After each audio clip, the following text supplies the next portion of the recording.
Bachupally PS పరిధిలో 2 bike దొంగలు arrest, 1 పరారీ. వారి వద్ద నుండి 6 బైక్లను స్వాధీనం. వారి అరెస్టు చేసి రిమాండ్కు తరలించారు బాచుపల్లి పోలీసులు.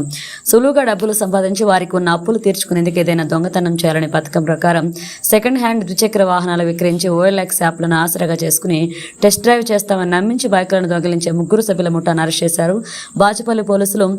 నిందితులైన ఒంగోలు రమేష్ బాబు, చంద్రమౌళు, గుండప్లను అరెస్ట్ చేశారు మరియు పి నరసింహ పరారీలు ఉన్నారు. అందులో 6 బైక్లు బాచుపల్లి పిఎస్ పరిధిలో 3, మియాపూర్ పిఎస్ పరిధిలో 1, జగద్గురు పిఎస్ పరిధిలో 1 మరియు KPHP పిఎస్ పరిధిలోలను స్వాధీనం చేసుకున్నారు.